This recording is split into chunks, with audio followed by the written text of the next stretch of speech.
بولا کہ مجھے تو تو نے گمراہ کیا ہی ہے، میں بھی تیرے سیدھے رستے پر ان کو گمراہ کرنے کے لیے بیٹھوں گا، پھر ان کے آگے سے اور پیچھے سے اور دائیں سے اور بائیں سے غرض ہر طرف سے آؤں گا، اور تو ان میں اکثر کو شکر گزار نہیں پائے گا۔ اللہ نے فرمایا نکل جا یہاں سے پاجی مردود، جو لوگ ان میں سے تیری پیروی کریں گے میں ان کو اور تجھ کو جہنم میں ڈال کر تم سب سے جہنم کو بھر دوں گا، اور اے آدم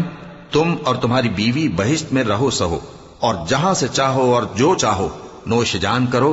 مگر اس درخت کے پاس نہ جانا ورنہ گناہگار ہو جاؤ گے۔ تو شیطان دونوں کو بہکانے لگا تاکہ ان کی شرم گاہیں جو ان سے پوشیدہ تھیں ان پر کھول دے، اور کہنے لگا کہ تم کو تمہارے پروردگار نے اس درخت سے صرف اس لیے منع کیا ہے کہ تم فرشتے نہ بن جاؤ یا ہمیشہ جیتے نہ رہو، اور ان سے قسم کھا کر کہا کہ میں تو تمہارا خیر خواہ ہوں۔ غرض مردود نے دھوکہ دے کر ان کو معصیت کی طرف کھینچ ہی لیا۔ سو جب انہوں نے اس درخت کے پھل کو کھا لیا تو ان کی شرم گاہیں کھل گئیں، اور وہ بہشت کے درختوں کے پتے توڑ توڑ کر اپنے اوپر چپکانے اور سطر چھپانے لگے۔ اور ان کے پروردگار نے ان کو پکارا کہ کیا میں نے تم کو اس درخت کے پاس جانے سے منع نہیں کیا تھا، اور جتا نہیں دیا تھا کہ شیطان تمہارا کھلم کھلا دشمن ہے؟